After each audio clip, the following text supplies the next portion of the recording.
Hi, this is Ceci, and welcome to the Daily Reflection Podcast.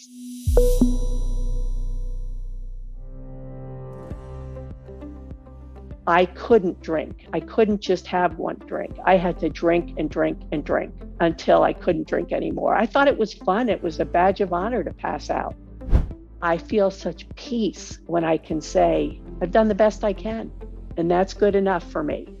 The 10th step helps me because it settles me down. It gives me the opportunity for the self-examination, gives me an opportunity to be honest with myself. Like I said before, that's not easy. Welcome to the Daily Reflection Podcast. My name is Michael Lynn from Philadelphia, Pennsylvania. And I'm Lee McGinnis from Leesburg, Virginia. As members of the recovery community, we created this podcast as a way to provide experience, strength, and hope through the lens of the Daily Reflection book. Each day, we interview members of the recovery community in the hope that their experience may provide inspiration. We value inclusion and diversity, and we really want to provide a platform for all the voices of recovery. We aren't affiliated with any 12-step or recovery program, but you may hear these mentioned throughout the course of an interview. Hey, before we get to the show, I'd like to ask a favor.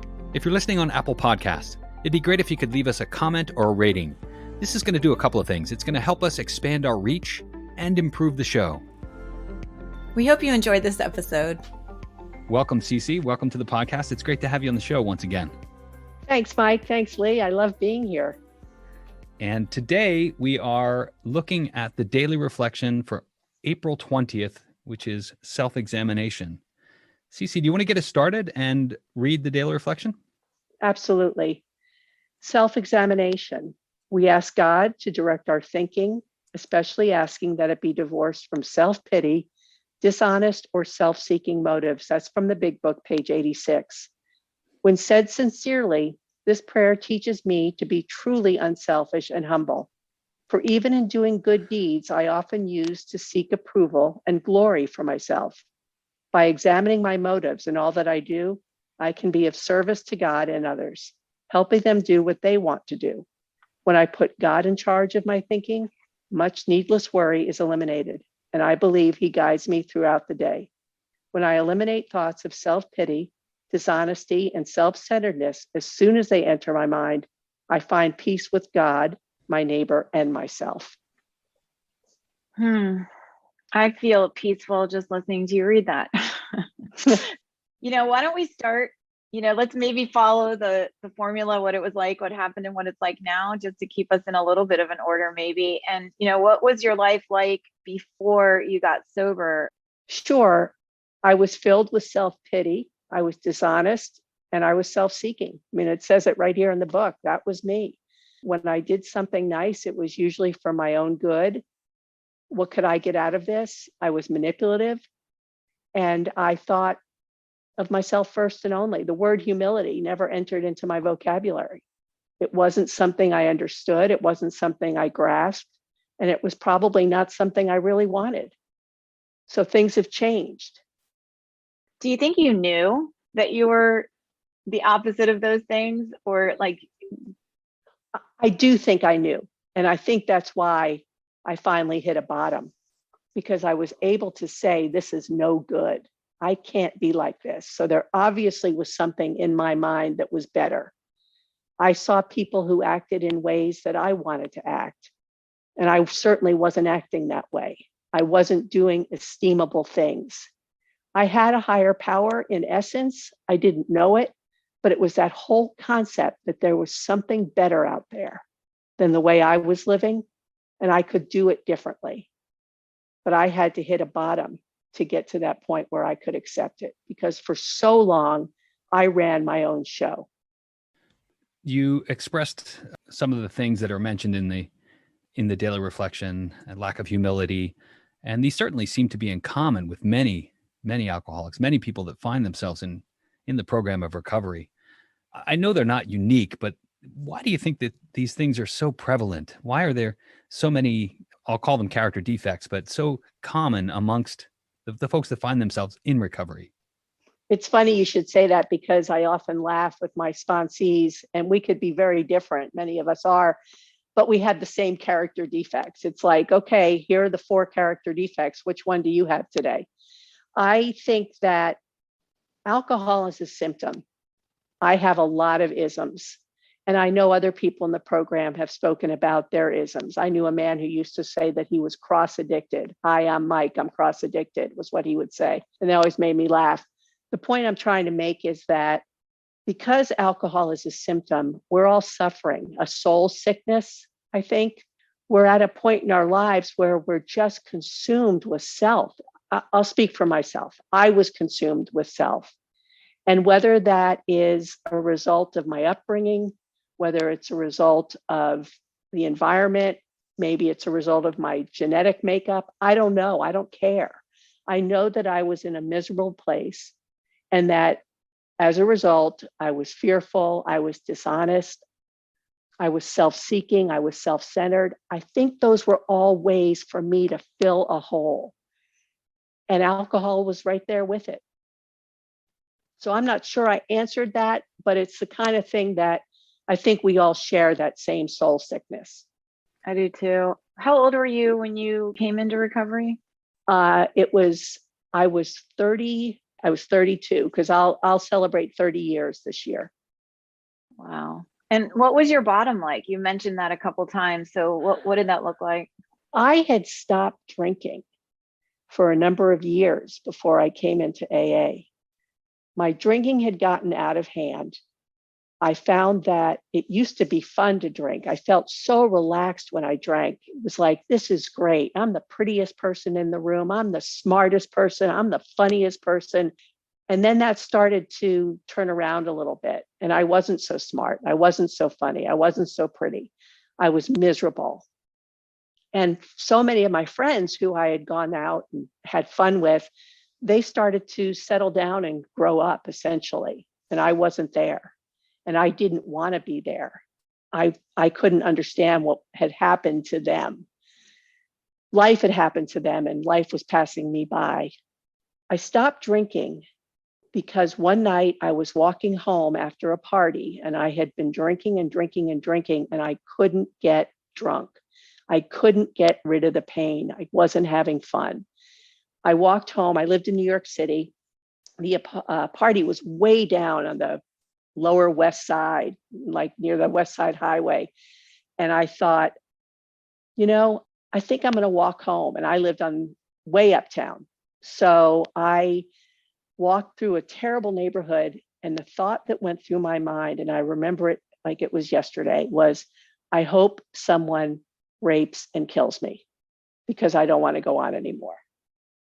And that was a bottom. But it wasn't enough to get me into AA, but it was a bottom that made me stop and realize I can't drink anymore if I'm getting like this. So I spent the next couple of years bulimic, miserable. I used to scratch myself until I bled. It was just awful. I didn't lose my job. I really didn't have any relationships of any meaning that I could lose. I still had my family. But I hated myself. I hated my life. I couldn't do anything about it. I was helpless. And my brother, who had come into the program after a pretty messy life of drugs and alcohol, he was the one, when I went to see, he invited me to his 90-day celebration. And remember, I'm not drinking, but I'm miserable. And I went to this, and the beautiful experience, and it's the only way I can describe it, is seeing my brother healthy and happy and with a fellowship like no other. I recognized that I needed something like that, but it took me about 7 months before I actually came to a meeting. Yeah, and I've met your brother. Great example of recovery. And it's wonderful inspiration when you can look to somebody. You never know who's going to be watching you and getting inspiration from your recovery. That's right. Well, I'm curious about the genetics question. I mean, if your brother found himself in recovery and you find yourself in recovery, what do you think about the genetic link to alcoholism or addiction? I am not a doctor, but I do think there's something there. And maybe it's not so much genetic, but we were raised in a home where cocktails every night, and sometimes a lot of cocktails every night. And it was something that we grew up, and it was something that people did. And so drinking for me was a normal act. It wasn't nobody suggested it. It was just something that I did. It came with the territory. Whether that's genetic or not, I don't know. I just think that that's how we grew up. And that's what we thought drinking was perfectly normal. Something was wrong with me. I couldn't drink. I couldn't just have one drink. I had to drink and drink and drink until I couldn't drink anymore. I thought it was fun. It was a badge of honor to pass out. I remember being at a bar in New York City with a bunch of friends. It was about 3:00. It must have been before 2, because I think the bars closed at 2. But we were doing flaming shots. And one of the girls, her face went on fire because her eyebrows started to burn and her hair. We thought that was the funniest thing in the world. I look back on that today and I'm horrified. But back then, boy, wasn't that funny. Life is different today, thank goodness. I haven't set anybody's face on fire as far as I know. It's amazing how that never happens. Yeah. After you stop drinking. Right. So you stopped drinking, but it sounds like you were still suffering so much. Very much. It probably worse, I would think, because now It you was didn't have worse. the. So how long? You said that was a couple of years of that. Yes. And so then you went to your brother's celebration, and that got you thinking that maybe perhaps Alcoholics Anonymous was a potential solution for you. His words to me at one point, and I can't remember exactly when they were, but was, maybe you want to try this. And I was seeing a therapist at the time, and she would say to me, gee, maybe you'd like to try Alcoholics Anonymous. And I thought, no, I don't think so. I'm not drinking. Why would I need to do that? But seeing what my brother had experienced, that was great. I also tried Overeaters Anonymous, and that was okay. But I found Alcoholics Anonymous was far more helpful to me. Did it take you a while to get into the steps and to start to work the program? Nope. No, not you at got busy. all. You got busy right away. I got busy. I celebrated my 90 days in New York City and moved about 10 days later to Florida. It was a plan that I had in the works for about 6 months or so. And I came and I moved down to Sanibel Island. And while I was down there, there's really just like one meeting a day on the island. And everybody goes to that one meeting a day. So you get to know everyone. And my sponsor was terrific. She was the kind of person who I frankly, all the sponsors I've had have been this way. They've been very forthright, and doing the steps was important. So she had made a notebook for me with all these little papers, and I'm kind of an academic person, and it was really great for me to have that. So God works in mysterious ways, because when I asked her to be my sponsor, I didn't know that she would put together a binder for me. How exciting. So, and that, I still have that binder 30 years later. I wish we could see that binder. So what's in the binder? In the binder, I think it came from Hazleton. I haven't looked at it for probably a year or so, because when I found it, we had moved and it was in a box, and we unpacked the box, and it was some Hazleton material, and there were questions for each step. And she was so clever. She put in like coloring book kind of stuff of pictures and illustrated it for me. But it was really helpful, because I needed to see. I'm visual. I want to see, what do I do next? Here's step 1. Okay, these are the questions. And my sponsor today, she and I have been working on the Narcotics Anonymous has a book that has questions about each step. And she and I are doing that now. So that's been kind of cool. So tell me a little bit about your progress through the steps. Step 1, we're powerless. We admit we're powerless over alcohol. Step 2, we start to think about a power greater than ourselves. Did you struggle at all with that concept? And what's your concept of a higher power look like today? Well, my concept of a higher power is defined by something that a retired Jesuit priest told me. The God of my recovery is not the God of my youth. And that really helped me a lot. But it also confused me a little bit, because here was this God of my youth that I'd had for 32 years. And suddenly everything gets thrown in a tailspin. So it's been a work in progress for me. I didn't have trouble at first because I thought, oh, I go to church, I believe in God. And after a few years, I recognized that relationship with God was inauthentic. It wasn't what I wanted it to be. It was very one-sided.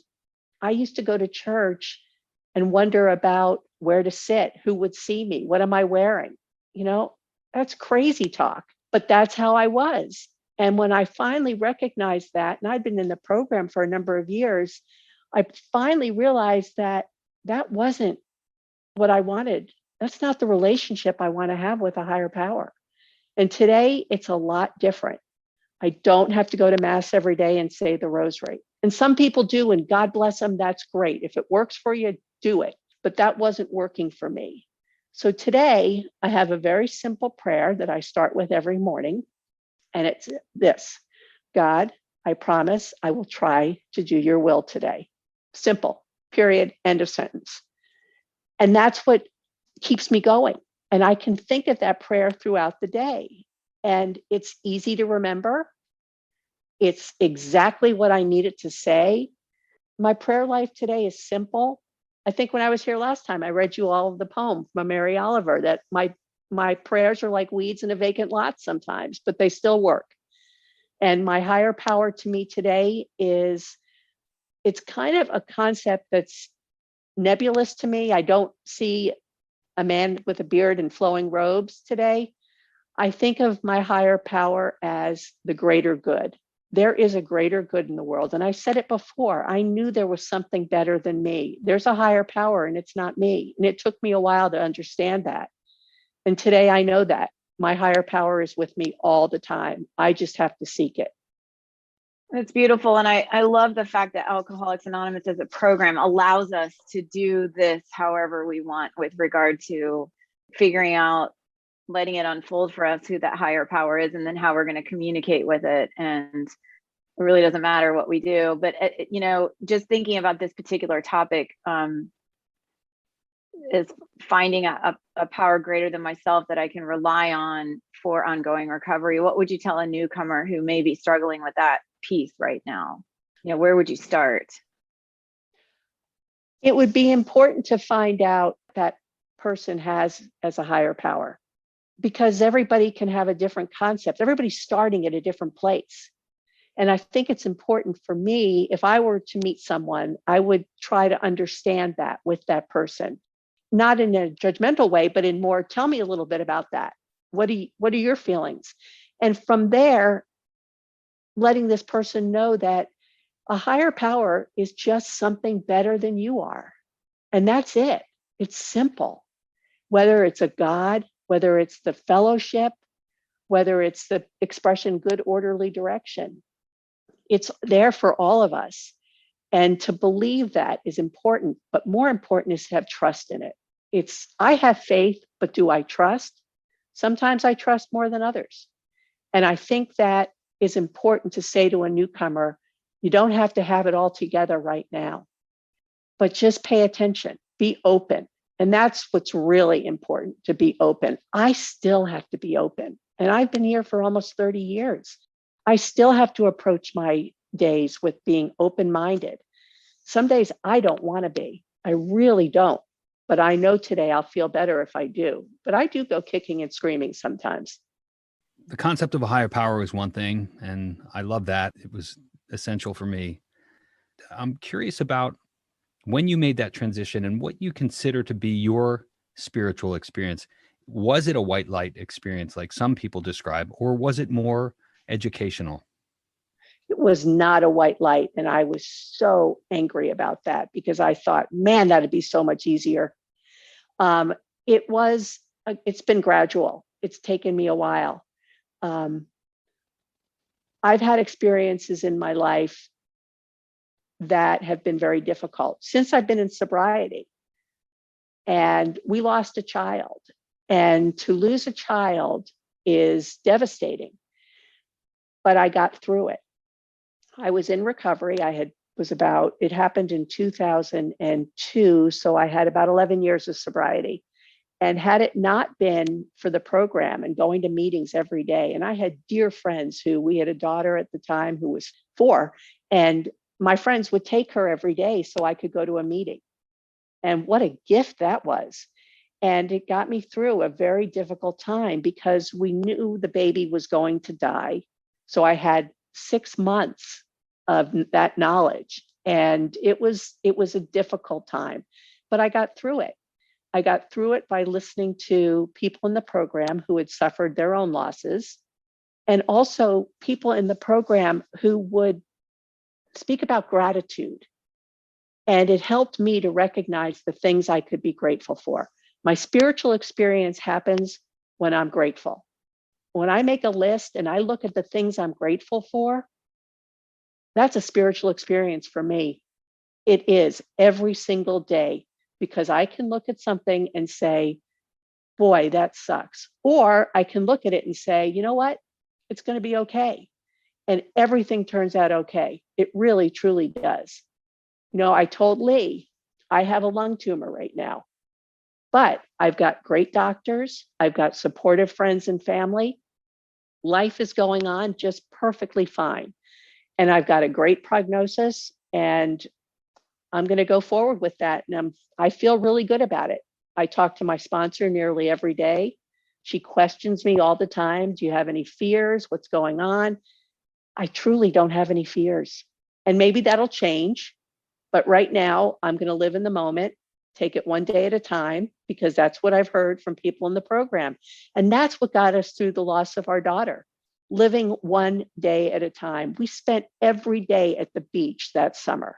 I had my daughter at the beach every day. Could it get any better than that? It was beautiful. And so, you know, the same thing with this tumor. You know, I'm having great days. So I have nothing to worry about.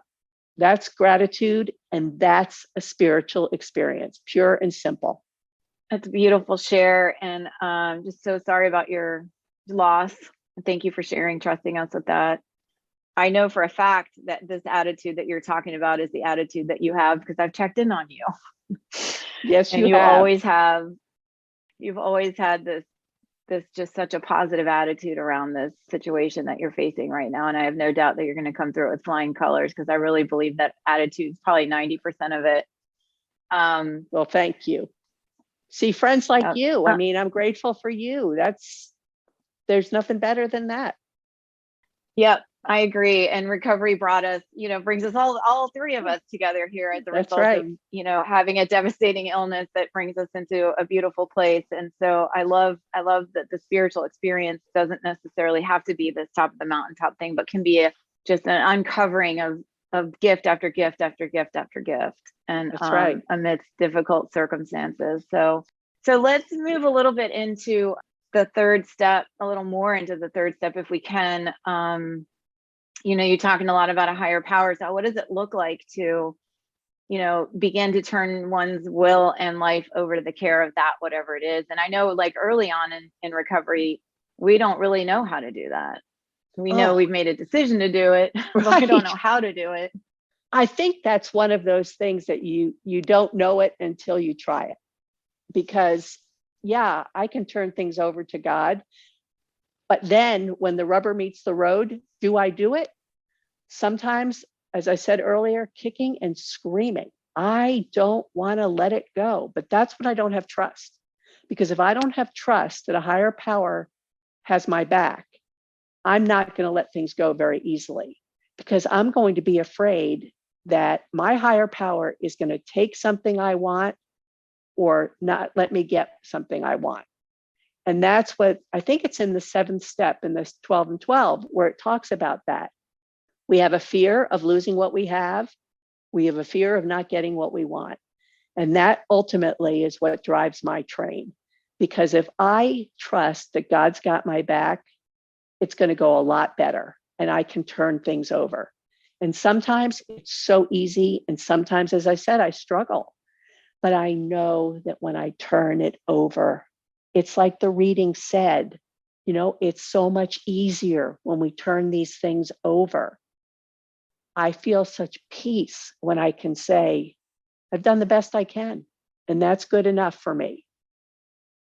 And I've had problems with work. I manage people, and sometimes that can be so tough. But I've learned today that to be of service is what God wants me to do. And I'd rather be useful than important, if that's the right way to say it. I really do.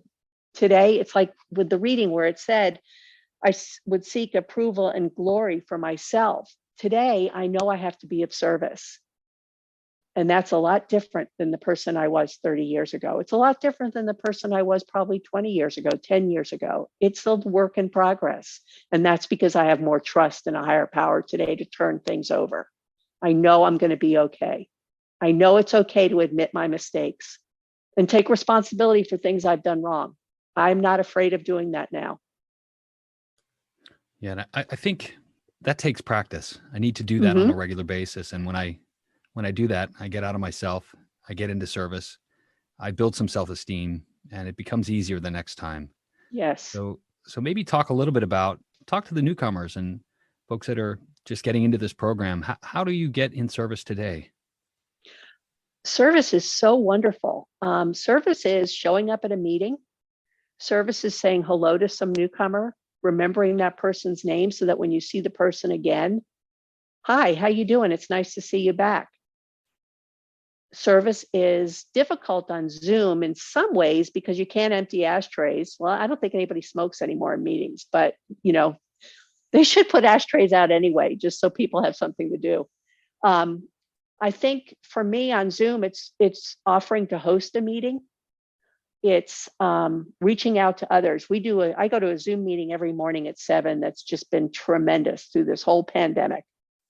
And we have people who host, we have people who read, we have people who co-host so that when newcomers come in, we can greet them. Get phone numbers. As a newcomer, get a phone number. And you may not have anything to say, still call somebody and reach out to them. All you have to do is say, hi, how are you today? That's it. You don't have to go into any depth. You just say, hi, how are you today? That is service. I think for a newcomer, reaching out is the best service you can give. You all know it. If somebody calls you and asks for help, I'm thrilled when they do that. And maybe that's my ego, but I am thrilled when somebody asks me for help. That person is doing me service ultimately. So newcomers, reach out. That's all you have to do. And it's scary at first, but I'll tell you what my brother told me. He would say, call somebody every day. And I said, why? I don't need to call somebody every day. He said, well, if you call somebody every day, when you do need to call somebody every day, you'll know who to call. Or you could appear on a podcast. Yeah, exactly. You are definitely, and you always say, yes, of course, I'll do anything you want, including this deeper dive one that we're doing today.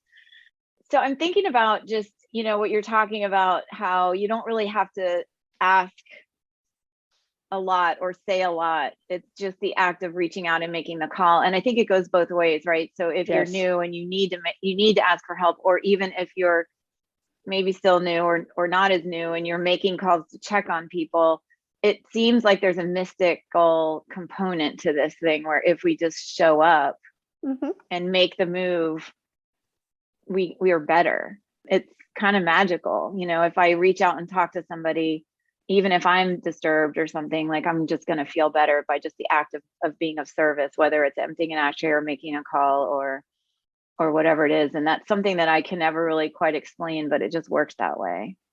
I was going to say, there's a reading I did, and I think it was yesterday, just like you're talking about how this is a selfish program. And I hear that and I think, oh, that's not a good thing. Selfish is not good. It's a selfish program because if I'm doing my best to help other people, I'm going to be the one who gets something out of that. Maybe the other, I'm responsible for carrying the message.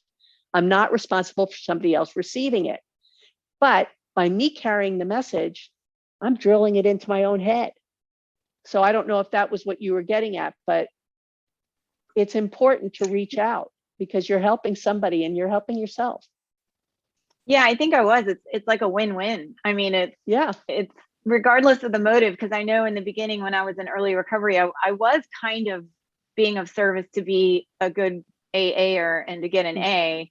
And it really doesn't matter, because as long as I stepped up in service, I was still reaping the benefits of recovery. And then eventually Yes. my motives changed. I think as a result of doing the steps, my motives started to change. And rather than wanting to get the A, now I just genuinely want to help others. And I think that's the Mhm. mystical component to it. Like, it changes I us, totally regardless of agree. what it is we're doing. Yeah. What's like I said in the beginning, I was manipulative. I did things not because I was altruistic, but because I was selfish. And today I come into the program, I recognize that doing things is a good thing to do. I want my sponsor to be happy with me. I want my sponsor to like me and think I'm doing well. So I would do things. But as you said, I soon realized that doing things was really great in and of itself. And I hope I can do that today. And there's another benefit too. I mean, I experience this when I reach out or when someone reaches out to me and I'm placed in that moment where I can be of service. What I'm forced to do is look at my program and look at what my sponsor tells me. And the simple act of not necessarily regurgitating, but like bringing up what I've learned and sharing that with another, it further cements it in my mind. And we become teachers. We learn the content by teaching it, right? I So, taught for a few years, and that's exactly right. yeah. I had to stay a chapter ahead of my students so that I could reinforce it by teaching them, and that's how I learned it. So do you work formally with sponsees? I think 6 are sponsees. It's everybody's different. Somebody has more sobriety than another. Somebody has more peace than another. Somebody has more experiences than another. Somebody's bottom was different than the others. So it's all different. I work with my sponsor, which helps me to work with other people because she's taught me how to be a good sponsor or what to be as a sponsor. Whether I do it or not is on me. I have some sponsees that call. I have some that don't really call. I have some that make me crazy. I have some that, it's a walk in the park. So everybody's different, and it depends on what I'm up to. I know for a fact that doing the steps is a process. I can't say, okay, we're going to do step 1 this week and we're going to do step 2 next week. It's kind of a fluid experience. And I know when I've done 4th and 5th steps with other people, I do it differently maybe Lee than you do with your sponsees. But what I suggest they do is write everything down on a piece of paper, all your gripes, just write them all down, all your resentments, write them all down, all the things you're pissed off about, write it down. Then we go through the columns because the columns were very daunting to me. And I thought, am I doing this right? Am I not doing it right? And I think for newcomers, the more simple, the better. That's how it was for me. And I found that that's been very effective. I also find something that my sponsor does for me is really good is I'll have an issue and we'll be at Starbucks and she'll say, well, you got to write it down. And she'll take the napkin that's on the table that she's probably, wiped her lipstick on, and she'll pull a pen out of her huge pocketbook. It's like Mary Poppins. And she'll say to me, write it down, hand me the napkin and the piece of paper. And I have to write it down right there in front of her. No, don't put it off. Do it right now. Or if we're on the phone, okay, call me in an hour. It's that with, a gratitude list, a fear list, a 4-step, you name it. Got to write it down. And that's one thing I tell my sponsees. Some do, some don't. Some people have a real aversion to writing things down, but I'm a firm believer in writing it down, especially fear lists. Got a fear list? That's what you have to write down, because my sponsor told me one time, write it down, keep it for 6 months, pull it out and see. Did the world crash? Did it come true? If it came true, was it okay? Looking at it 6 months later, man, that really puts things in perspective so that the next 6 months, when you have another fear, you realize it's going to be okay. I love that. The power of connecting to your thoughts by writing them down. I think for me, writing connects me to my thinking as opposed to typing into a, spreadsheet, which I've had a couple people try to do. And I'm like you, I make them write it. It's great that you got into this because we wanted to move into 4 and 5. And specifically, how was it for you sharing your inventory for the first, talk to us a little bit about what steps 4 and 5 meant for you. Sure. It's peeling an onion. 4 and 5, that's peeling the onion right there, because the first 4th step I did, I just touched the surface, but I did that. And at the time, it was the best I could do. And then I learned there was more. And I've had to do more than 1 4th step. And each one is a journey. Each one is, powerful, because today I do the columns. Today I know that I can go deeper, and I'm more honest with myself today. I mean, honesty is such a tough thing. It's a real tough nut to crack, because I can be honest with you. I can be honest with Mike. I can be honest with other people, but I can really try to fool myself sometimes. And doing a 4th step is all about honesty for me. It's that rigorous honesty that we talk about. So when I did my first 4th step, I felt really good with my sponsor afterwards. It just made me feel close to her. It made me feel like I was okay, and that some of these shameful secrets that I had, I was going to be okay. Every 4th step I've done, I've had that same feeling. So today I don't dread it. The very first meeting I went to was a 4th step meeting, and I walked out of that deathly afraid, because I thought everybody was saying how awful this is. And I thought, I'll never be able to do that. So that when it came time to do one, it was really a nice experience. I enjoyed it. And since then, I've done more and more. And as I said, it's peeling the onion layers, because today I've gotten to a point where I recognize things that I missed the first time around. I missed the second time around. I know there's probably more. I know I'm going to have to do another 4th step, maybe in a month or 2, 3 months, 3 years, and I'll find more things. And I look forward to that, because that's stuff I don't want to keep anymore. And it's amazing, because sometimes I did a 4th step. Oh my goodness, I'm not sure how long ago it was now, but when I was doing it, I pulled up things from my youth and from my years in New York City when I was in my 20s that I hadn't thought about. And I recognized as, ooh, that's something I don't feel good about. And that was a great gift, because then I was able to share it. And you hear this all the time. My sponsor either falls asleep or she's dying of laughter while I'm doing my 5th step. She's heard it before. She's done worse. It's not a big deal. Who knows? But it always, I think I'm so important. That's a great lesson in humility.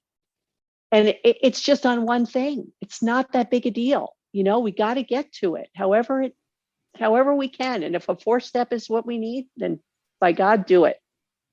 It's an amazing framework. It's a great way to live, for sure. So you want to talk a little bit about what else has changed in your life? And, the last line of the reading today talks about finding peace. I find peace with God, my neighbor, and myself. Maybe talk a little bit about how that's manifesting for you today. For me, getting up in the morning and going to a meeting has been the greatest thing. I mean, my heart breaks for so many people who have suffered during this pandemic. It's just been awful. For me, it's been a gift. And I say that truly with all honesty. I have had a real gift, because I started going to a 7 a.m. meeting a year ago. I have gone to that 7 a.m. meeting probably 99% of the days we've had since then. And, I get up, I gung ho for that 7 a.m. meeting, and then my day goes on. But starting the day, I start with that prayer. As I said earlier, God, I promise to try to do your will today. Get up, go to a meeting, the serenity prayer, the fellowship, the opportunity to hear other people's stories. It's just been brilliant. And so that's helped me for the rest of the day. I kind of feel like after I do that, I could go knock over a 7-Eleven and I'd still be fine. It's like I am so peaceful. I've had a great hour, and now the rest of the day is going to be just icing on the cake. And I swear it is, So it talks about that, the honesty and self-pity, dishonesty, and self-centeredness right before that line, Mike. And that's what, if I go to that meeting, if I do the actions that I need to take, and the meeting is just one, it's the prayer, it's the meeting, it's that I try to meditate as frequently as I can, and I journal. And I think I mentioned that last time. And the journaling is what's really important for me because it gives me that self-examination that this talks about. I don't do it in the morning, I do it at night. Just because in the morning I go to my 7 a.m. meeting and I can't get up that much earlier. God can't ask that much of me.